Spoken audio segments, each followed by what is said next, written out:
welcome to Real Parenting for the Sensitive Mom, the podcast for moms who feel everything and still show up. I'm Adrienne Bishop, your co-host and parenting coach. And I'm Leah Andrioni, your co-host and family therapist.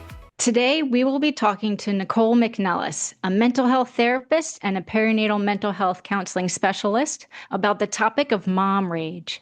Nicole is the founder of an award-winning counseling private practice in the suburbs of Philadelphia, Pennsylvania, where she also resides with her family. Nicole has been featured as a mental health expert in print publications, online media, books, educational courses, regional and international conferences, and podcasts. She is honored to serve the perinatal mental health community through her roles as a subject matter expert and conference presenter for Postpartum Support International. Beyond her clinical work, she is an active speaker, writer, and legislative advocate. As a therapist educator, Nicole is focused on academic research and teaching projects centered on the experience of maternal rage.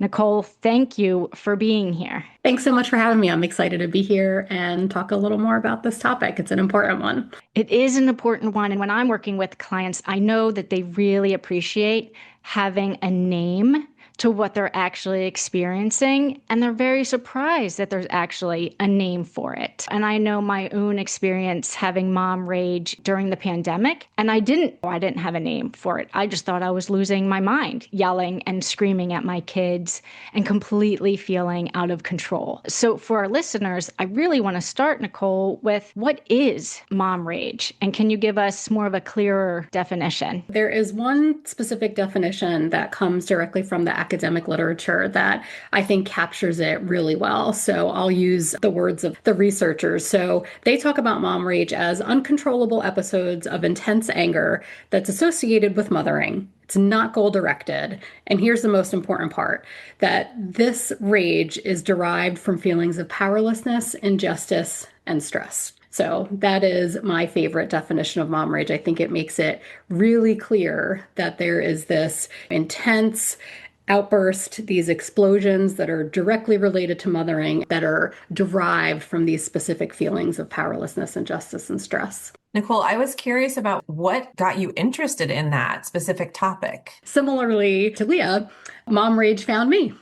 It was during the pandemic also. And my children were pretty young at that time. So I had a young grade schooler and a preschooler. So my partner and I had gotten to this point in our parenting where it was just this lovely place in our kind of parenting journey. We were both doing really well in our careers. Our kids were in school full time. They had their own little social circles. They were doing really well. And then the pandemic hit and our lives got turned upside down, just like everybody else's lives got turned upside down, right? So we went from being in this place where our kids were more independent. We were able to focus on things that we wanted to focus more on professionally, socially, in our careers. And then all of a sudden we were all back in the house together full time in a way, honestly, that we had never been before. And it was also frightening. It's wild now because it was over 5 years ago when the start of the pandemic really hit.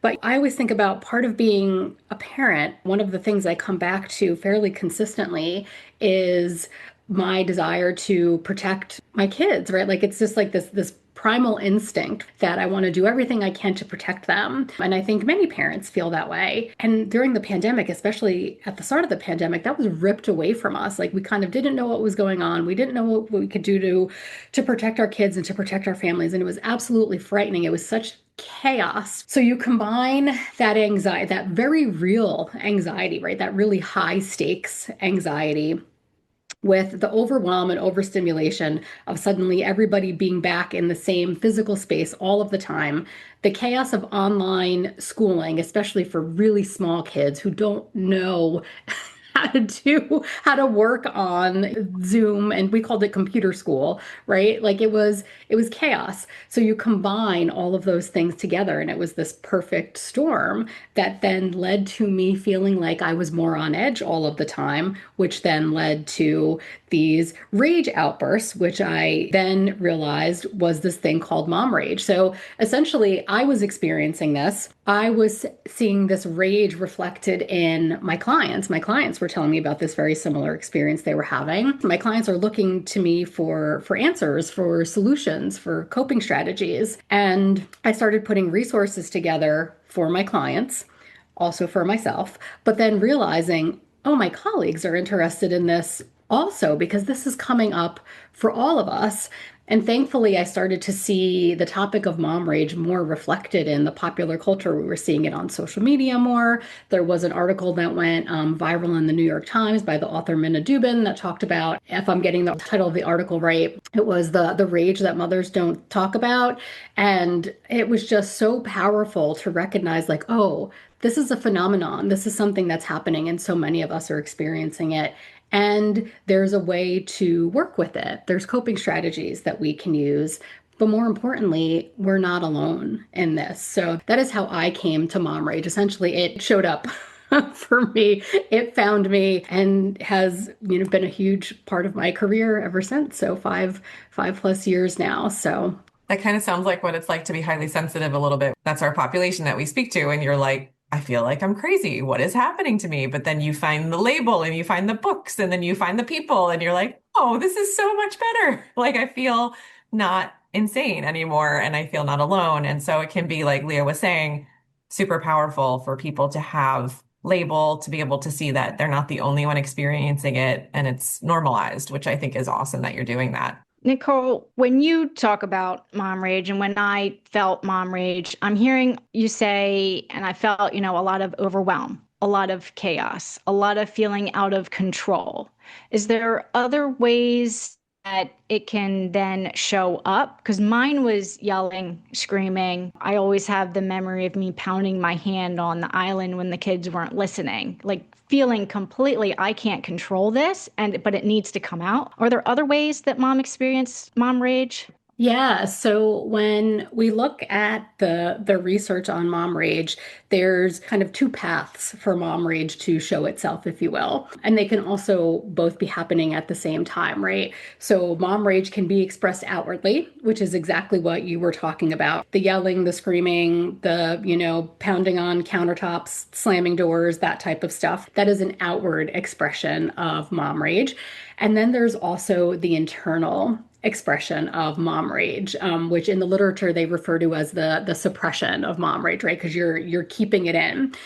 And what that frequently looks like, what I see most often, is negative self-talk. Things like moms saying to themselves, I'm such a bad mom for feeling this way. I shouldn't be feeling this way. I can't believe I'm doing this. My kids deserve better. Just that kind of negative self-talk. And that negative self-talk frequently comes from very much unrealistic expectations that we have societally for mothers to be calm and gentle and patient all of the time, which nobody can be calm and gentle and patient all of the time. And so when you layer those expectations on top of what is happening at any particular time, then you get these outbursts that again can then show themselves outwardly or inwardly, but most frequently those two things are happening at the same time, where the anger is showing up outwardly and there's also that inward suppression of the anger where moms are just saying awful things to themselves about the anger that they're experiencing. And they're trying to hold it all in, which then usually leads to feeling more rage because you're doing so much work to hold all of that rage in instead of expressing it in a healthy way. And then when you do that, that leads to more overwhelm and overstimulation, and we start the cycle all over again. Yeah. It sounds to me a little bit like there might be resentment involved. I don't know if that's a key word there, but if you're feeling like you're doing everything or you're managing everything or you have too much on your plate and no one's helping you or you're not asking for help and there's no real boundaries or something like that you're setting, especially in COVID where you pretty much had to be everything to everyone all the time. You had to be a teacher, you had to be a parent, you had to be, your partner was your only person you could talk to. And it just ends up being a lot of, I feel like it sounds like resentment might be there. Does that sound accurate?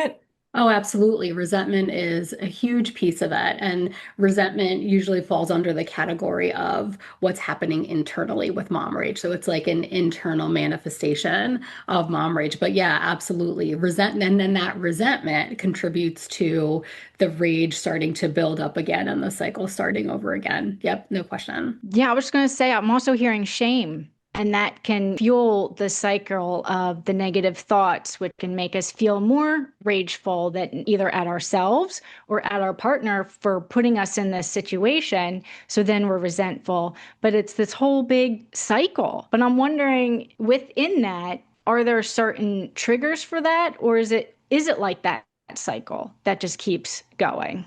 Yeah, so there's a few things happening at once. So the cycle of mom rage usually has three parts. So the first part is the buildup, right? So that is where, for example, you're trying to get to work in the morning and you're responsible for drop off and you're trying to get your kids out the door and you have a toddler who's refusing to put on their shoes, right? That's the buildup, right? You can start to kind of feel the tightness in your chest. You feel like you're about to explode, but you're not quite there yet. You're feeling the anxiety of, I know I've got to get to work on time. There's traffic. I got to get to this meeting. And now I have this toddler who's not listening to me for absolutely no reason at all other than they're a toddler. That's the buildup. That's the first stage. Then there's the explosion. The explosion is when you start yelling at this toddler because they're not putting on their shoes and you desperately need to get out the door. That's the explosion. That is the expression of the anger. And then you have the third stage, which is the aftermath. And the aftermath is frequently where those feelings of guilt and shame come in. Again, because we have these expectations that mothers are just supposed to be, having this blissful experience all of the time.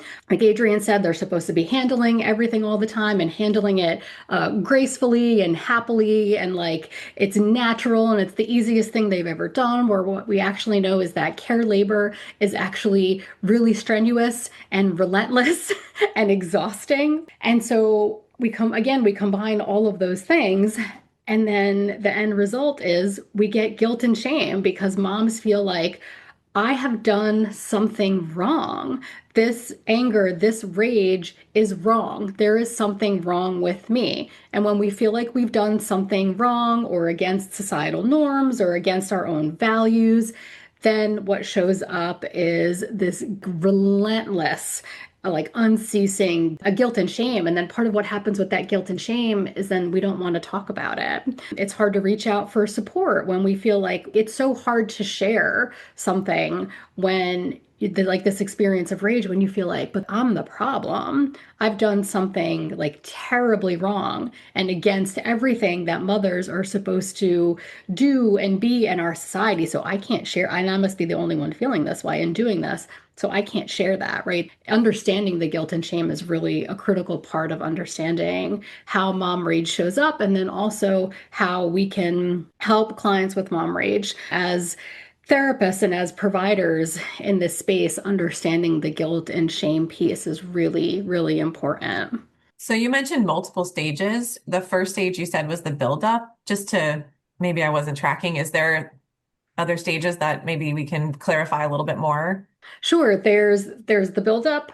So that's stage one is the buildup. Then stage two is the explosion, and stage three is the aftermath. It's like the little journey.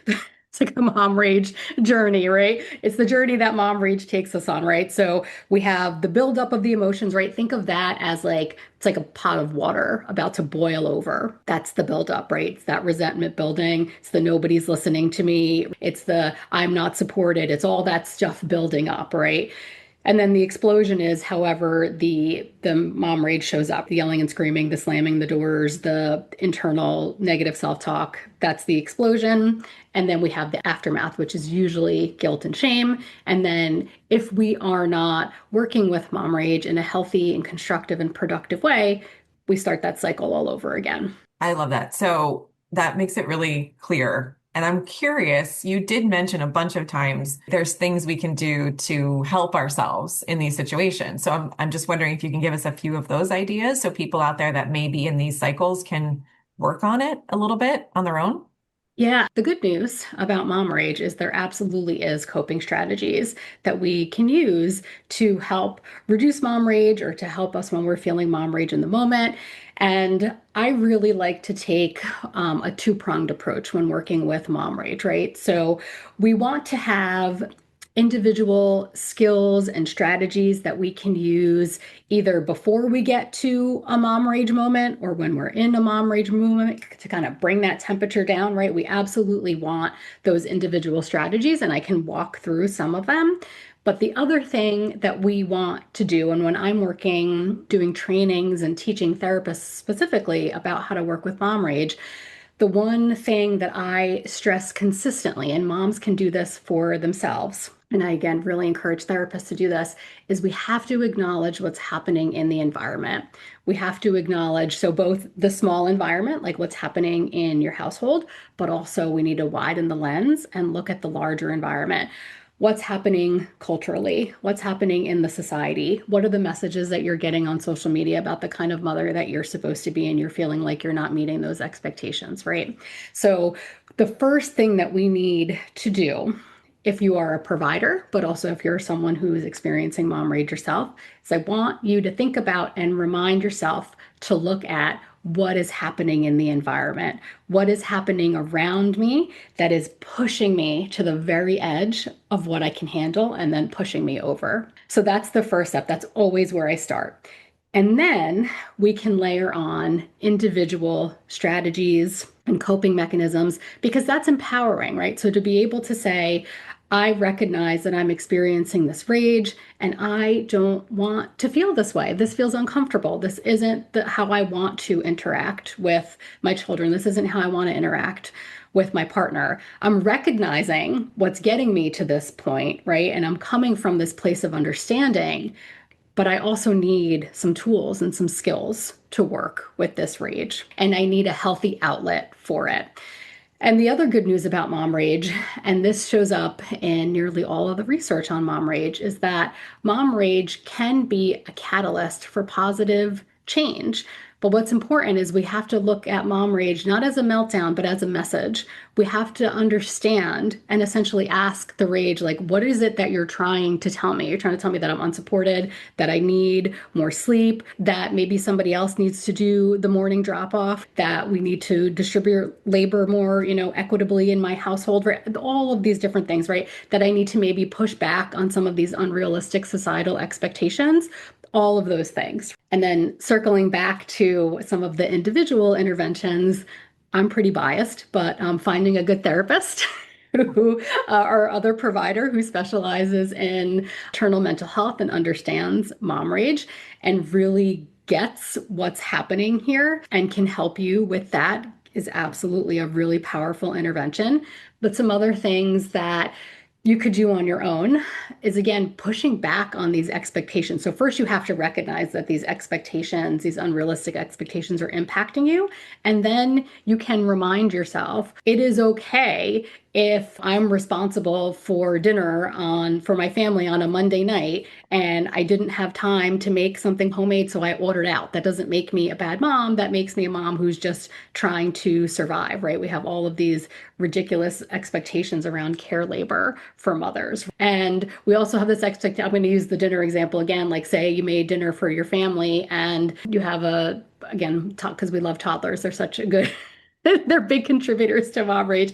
You have a toddler who's, throwing dinner on the floor after you spent all this time making it. You're allowed to feel like that's not great, right? Like you're allowed to feel like I just put all of this labor into this and this feels horrible. Like you don't have to be okay with a toddler like throwing food on the floor after you just made this lovely dinner and it was something that they wanted or whatever the case might be. It's okay to say to yourself, this is upsetting, but then asking yourself, how do I want to react to this? Do I need a break? That's another big coping strategy is this a moment where I just need to step away from this dinner table, go and lock myself in the bathroom for 5 minutes and decompress because my system is just so overloaded right now. So those are some strategies that moms can use in the moment to really help manage the rage. This is really interesting because I'm actually working on this with my therapist right now and never called it mom rage because I don't yell and I don't explode. What I do is I get really irritable and then I sort of snap. And I was feeling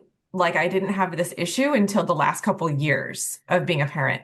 And I think it's the buildup is a huge part of it, where before I was able to sort of be okay with just sort of swallowing a lot of it and not making a big deal out of it, feeling a little resentful, but it wasn't really taking over. And I feel like that bucket has now overflown and it's just completely out of control and I can't stop myself from snapping anymore. And so what we have been realizing with me personally is that I kind of always felt like I needed to set more boundaries and I needed to kind of speak up more.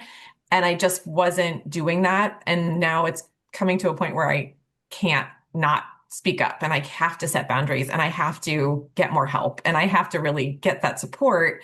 Even though I do have a very supportive husband, there are some things I wasn't really speaking about and I wasn't really acknowledging. So I don't know if that still is mom rage or not, but it feels very similar in what you're sort of, mentioning, just not the actual outburst as in yelling, but it feels very similar. Yeah, absolutely. And what I think is important as a therapist is my clients get to decide what it is that they're experiencing. So if they are describing what they are experiencing as mom rage, then it's mom rage. If that is not a label that they identify with, that's okay too, because then we can still work with, like you were talking about the snapping, we can still work with the symptoms, right? We can still work with the issues and the challenges around snapping. But if someone isn't comfortable calling it mom rage, that's totally fine with me. I just want them to feel better. I think the common thread there is that felt really out of control for you. That's what I heard. And that is a hallmark of mom rage, even if somebody doesn't feel like they're getting to the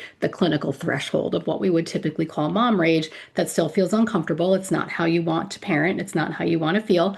And we can still work with that using some of these same interventions and same skills and still looking at your environment. Like that was the other thing, right? You started looking at your environment and going like, wait, what is contributing to this? And that was a critical piece. Yeah, I think you're totally right. And especially the idea of being enough and the expectations, that is so common to have it just kind of playing in the back of your mind unconsciously. Like, I'm not doing enough. I'm not being enough because it's such a strong message that we get from not just society, but like our own moms or some of our moms and some other people in our lives.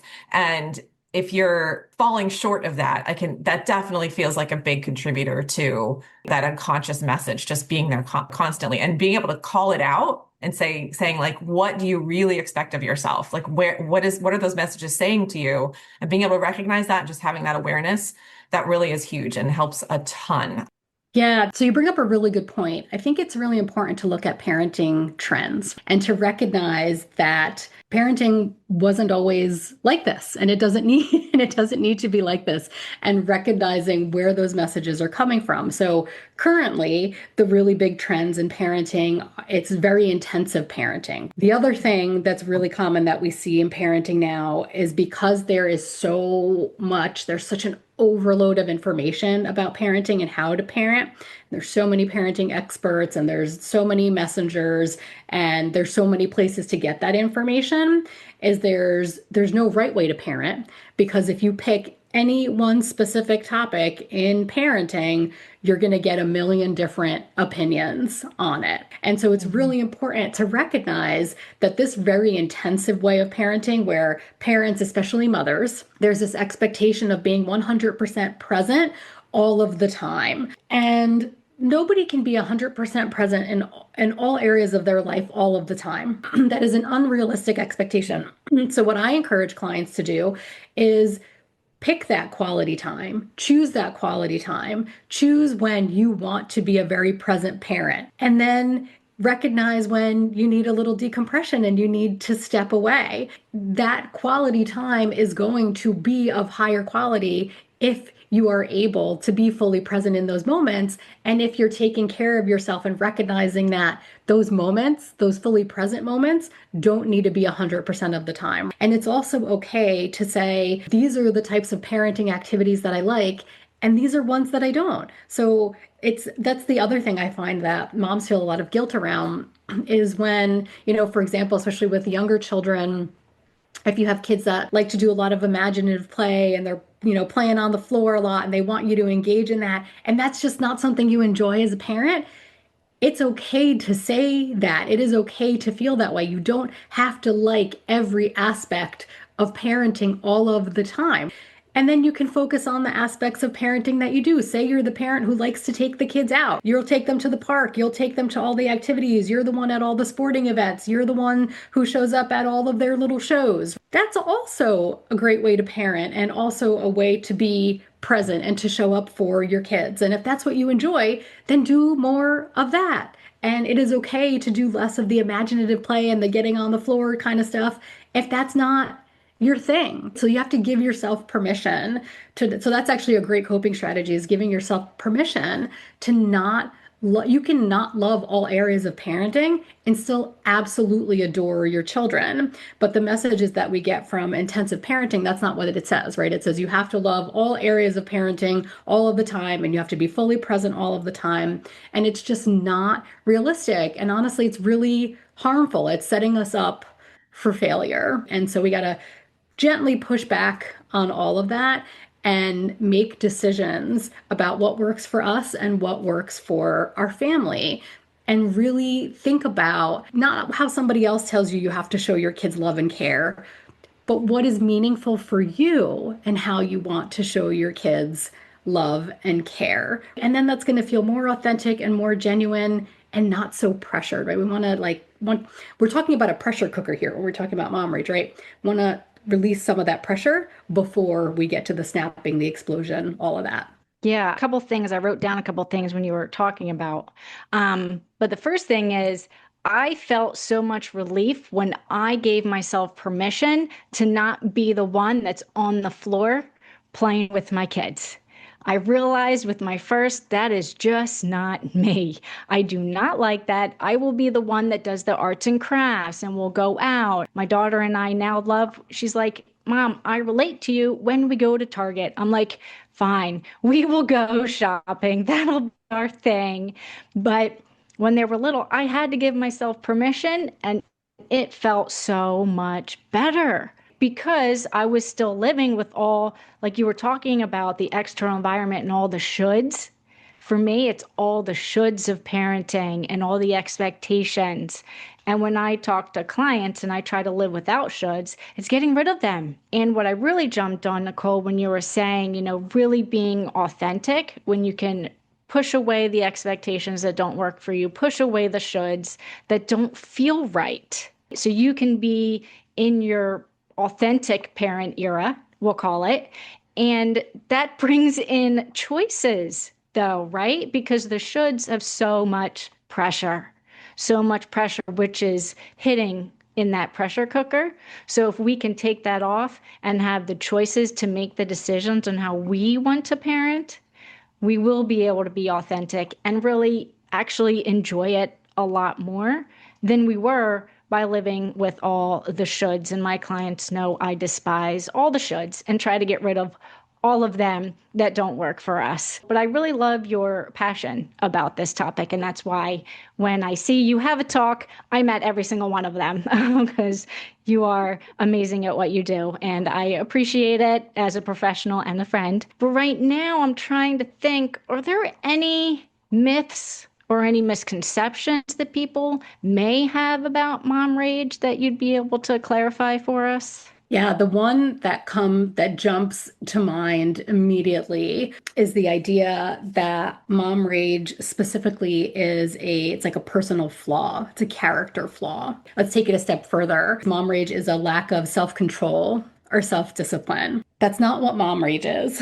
Mom rage is a reaction to what is happening in the environment. Mom rage is this message that our nervous systems are so overloaded that the only option is this release, this explosion. If you think about, we have the pressure cooker analogy, if you think about pressure building up behind like a valve, eventually there needs to be some sort of release or the thing explodes. And that's what we're seeing with mom rage. So this isn't a character flaw. This isn't a lack of self-discipline. This isn't a lack of self-control. It's not a lack of willpower. These are moms that are unsupportive, overwhelmed, exhausted, all of the above. And they are getting to the point, and their nervous systems are getting to the point where they no longer have like emotional regulation, right? They're no longer able to control the expression of that anger, of that rage. And so we need to look at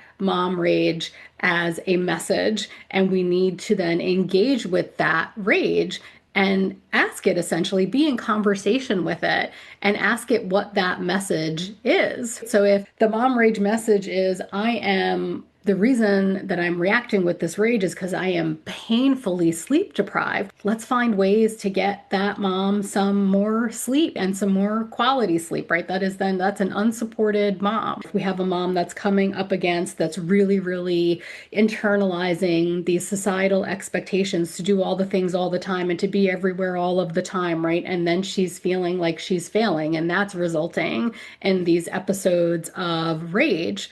Let's help that mom shift those expectations and come up with more realistic expectations. There's a mantra that I teach clients all of the time. It's something that I learned from the great Amy Poehler in her book, Yes, Please. She has a whole chapter called Good for You, Not for Me. And it is a chapter, yeah, it's a chapter about her experience, her early experiences in motherhood, where she was getting all of this unsolicited advice, as we all do in motherhood, unfortunately, all this unsolicited advice. And she was dealing with all of these ridiculous expectations. And what she started saying to people is, oh, like, I'm glad that that works for you and your family, but that's not for me. So it's good for you, right? Like, if that works for you, fine, not for me. So I love this idea of good for you, not for me, right? So like you're acknowledging that other people can make their own decisions about their life and their family, and that's fine for them because that's a good fit for them. But like that's not for me, and I'm good with that. I was thinking about when you're talking about this, how the perfectionism can come into play and how highly sensitive moms, the group that we talk to mostly, are very perfectionistic and tend to also be people pleasers. So then you have a combination there that is going to probably lead to mom rage more quickly, I would imagine.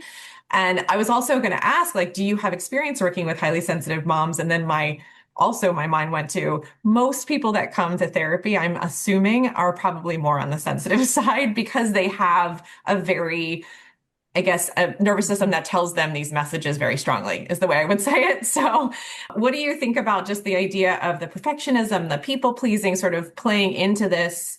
And does highly sensitive moms, is it a part of who you work with? And do you think that might lead into maybe more chances of this happening?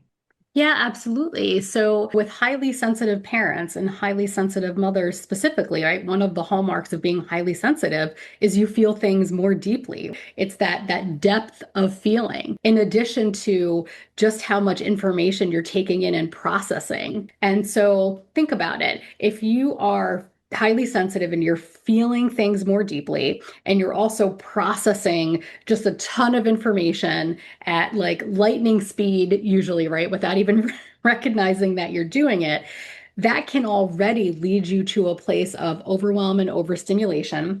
And then let's layer on some unmet needs. So things like sleep deprivation or not feeling like you're, a good parent, not being supported, all of those things. All of that then again lends itself to this pressure cooker. So being highly sensitive, I absolutely think can put someone kind of almost in a position of predisposition where it's like you're already feeling so deeply. And one of the beautiful things that comes along with being highly sensitive is you care a lot. There's like this depth, like going along with the depth of feeling is you just care so much, right? Which probably lends itself to the people pleasing and the perfectionism because the way that you're interacting and engaging with other people, you're just so aware of other people's feelings and you care so much about other people being okay, children included, especially your own children, right? You just want them to be okay. You want them to, you have this awareness of their feelings. And so all of that combined can absolutely lend itself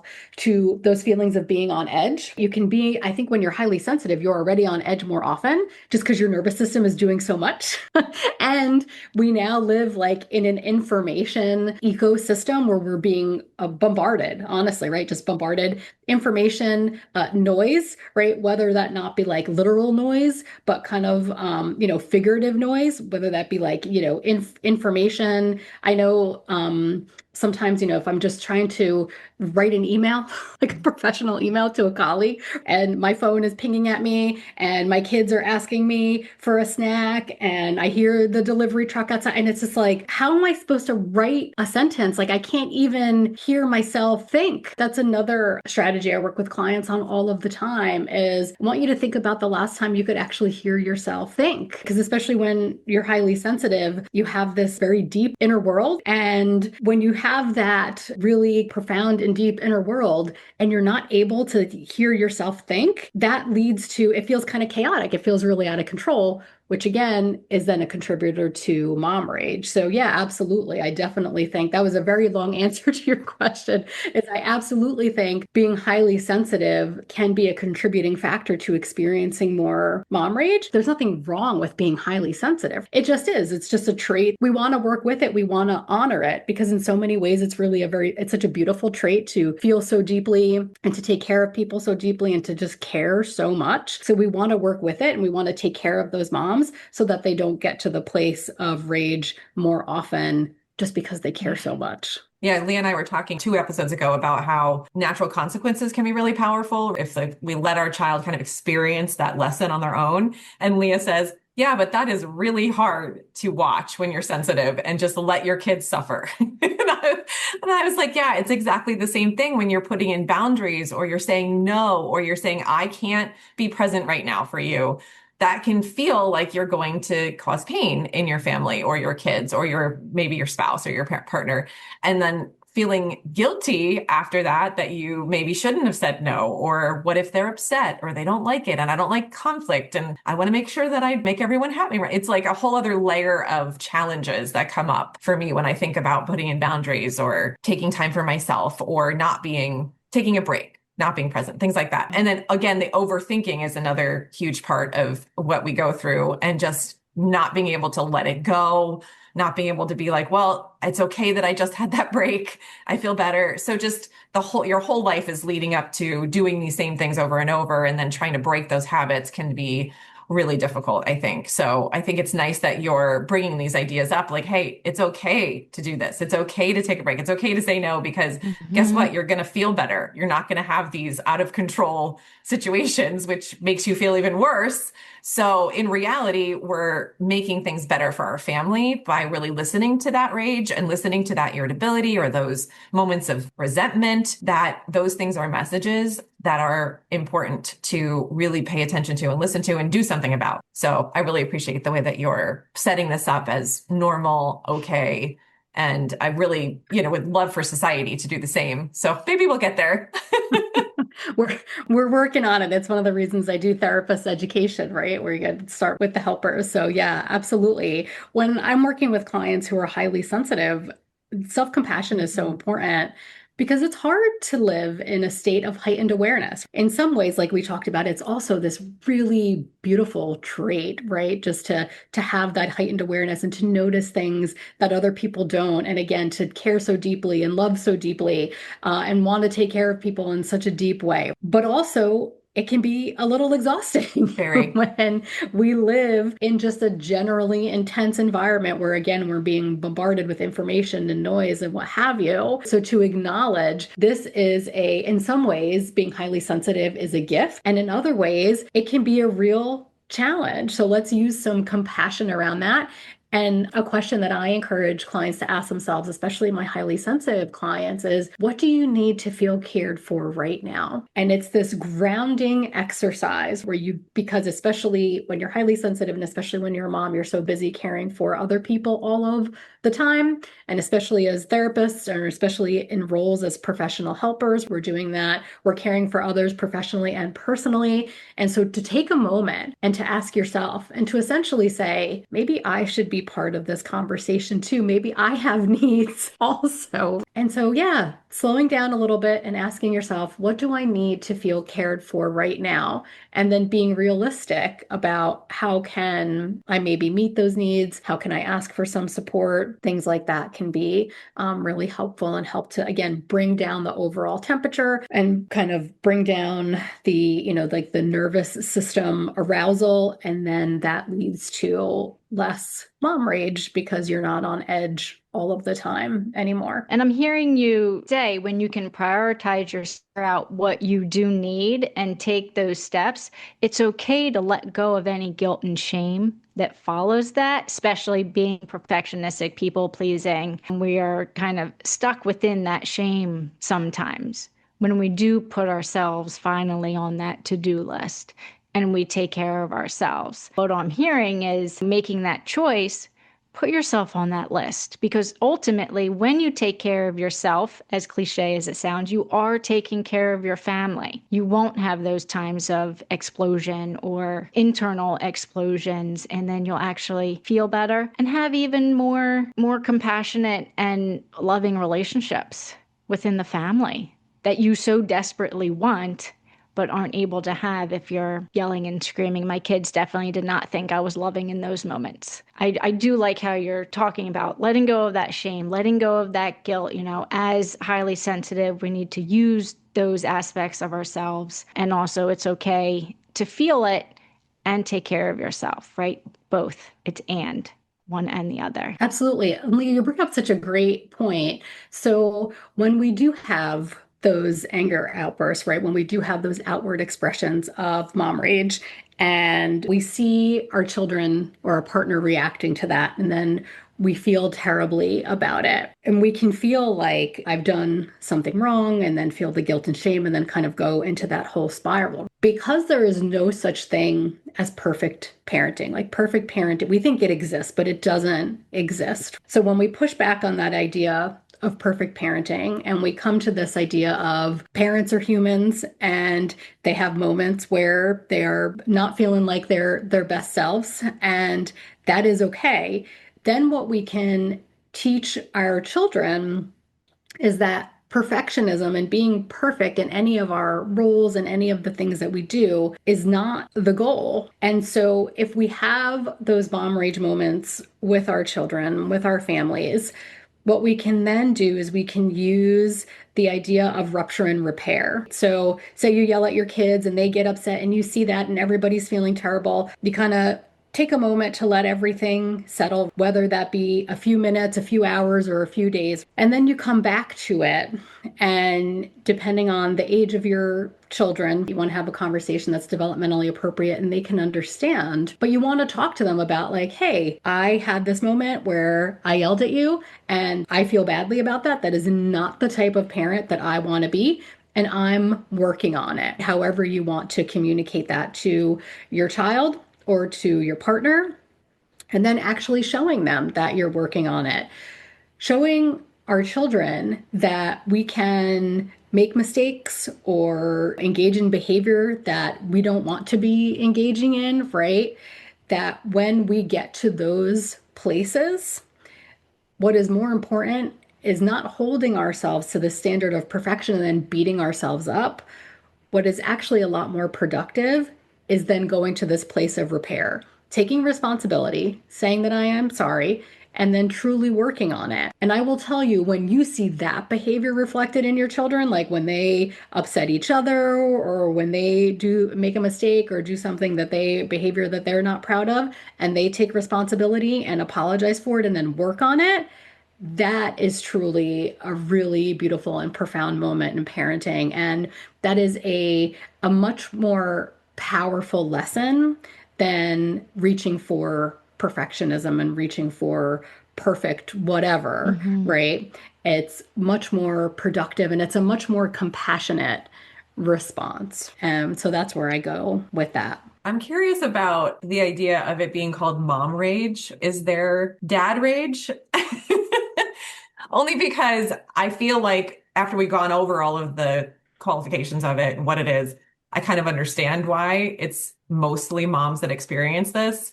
But there's so much of this mom guilt, mom rage, and it kind of makes me feel like it's our faults. You know what I mean? There's something wrong with moms because it just keeps getting labeled this way. And so I'm just wondering, like, why do you think that happens versus dads? And then do you like the name?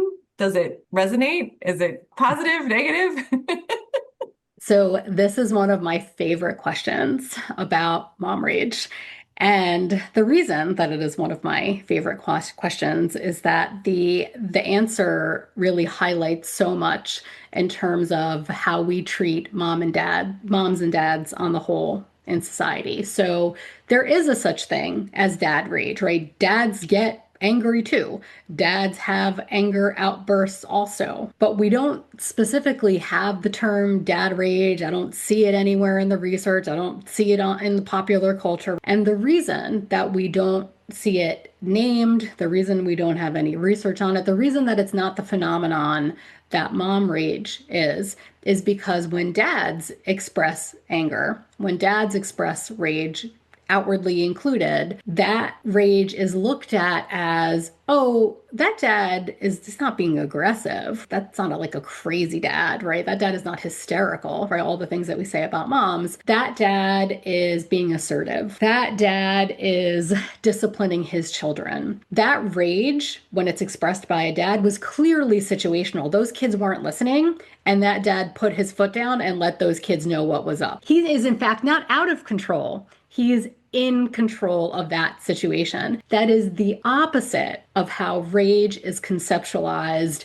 for mothers. It is the exact polar opposite. And that is the reason that we have the term mom rage and we don't have the term dad rage, is because not only do we allow dads to feel and express rage, we frame it automatically as productive, as okay. We encourage, like being assertive is a good thing. We encourage assertiveness. And if dads are automatically doing that, then hey, good for them. Look at them being in control of their household. That is why we don't have the term dad rage. And why we do have the term mom rage is because moms are not supposed to feel rage. Moms are not allowed to feel rage. And that is why it is critically important to have conversations like we're having today, where we highlight and illuminate what's really happening for moms. So I don't love the term mom rage, but we don't have a better term for it. And I think we can also use it to our advantage, essentially. Like we need to keep highlighting that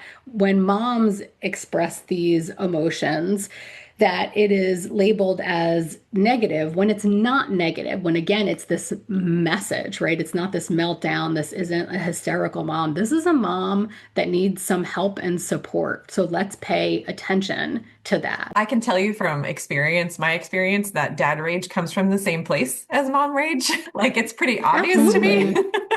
And a lot of times the help that they're asking for is more in skill than in coping. In what I've seen, like I don't know how to handle the situation, so I'm just gonna freak out. Like I'm just gonna get defensive or yell or shame the kids or whatever. And I feel like it is out of control. I don't think the way that we look at it is necessarily a positive thing, and then we just excuse it. I think it's that women maybe more often look internally and say, what am I doing? Or what do I need to do to stop this? And maybe not as much with dads. Like it's more about, this is just kind of how I deal with things. And I don't know if I'm going to deal with it. I don't know if I'm going to think about why it's happening or maybe how to fix it. So, I mean, that could be part of it too. But I do agree with you. I think there is that dichotomy between how we view how dads react and how moms react. So I really do think that it is important to talk about. Yeah, and I think you're exactly right.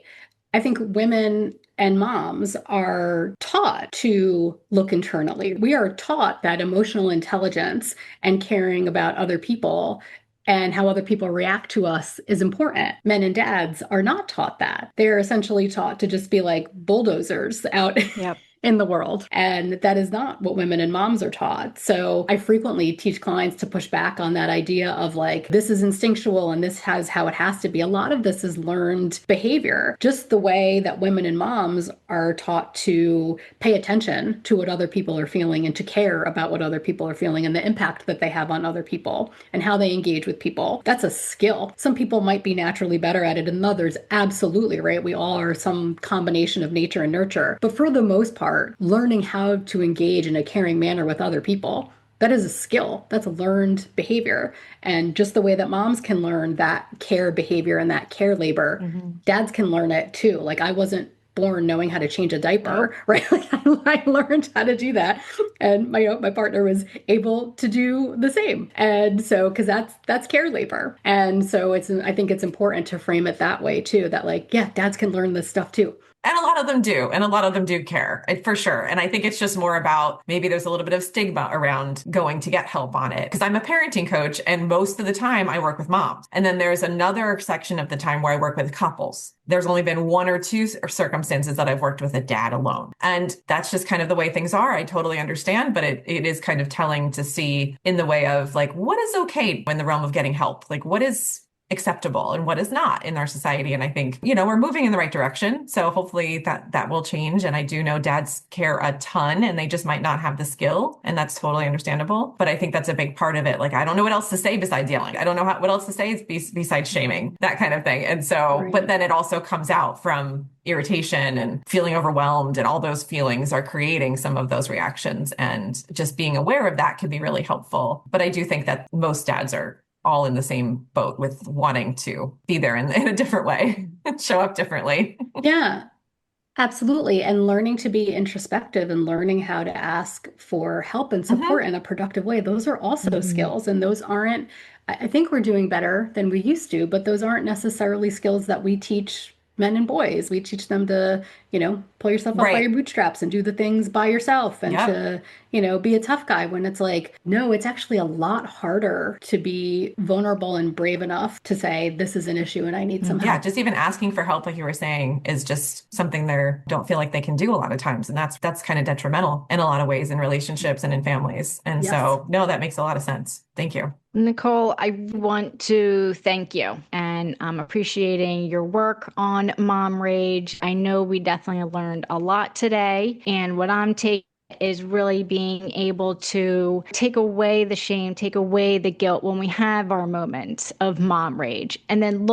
starting from the external environment and then internally what we can do to cope with it. So I hope, a lot of our listeners are able to take this information and just maybe try one thing or look at something differently today. Any last thoughts that you would want the moms to hear from you today? I just go back to this idea that, mom rage is not a meltdown, it's a message.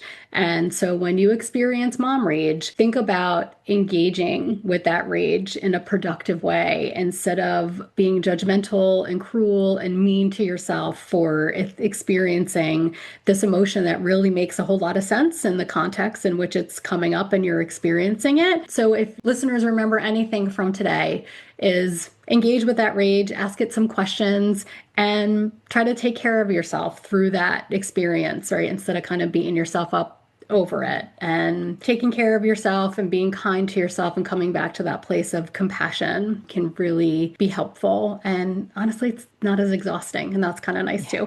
Yes, absolutely. We will put your information in the notes section, but if you could tell our listeners the best way to get more information or contact you, what would that be? Listeners can visit my website at NicoleMcNellis.com. And I'm also active on Instagram at Therapist Mom Collective. And that's where I post about mom rage. It's all rage all the time there on my social media account. So that's a great place to engage. And I really, really am very open to conversations about this topic. So if anybody wants to reach out at any time, I'm happy to talk about mom rage. Thank you so much. Thank you so much, Nicole. We really appreciate it. Thanks for having me. This was great. In the meantime, as always, you can find Leah and me on social media. My Instagram at Adrienne Bishop Coaching, and Leah's is at Leah Andreoni. Hope to see you soon.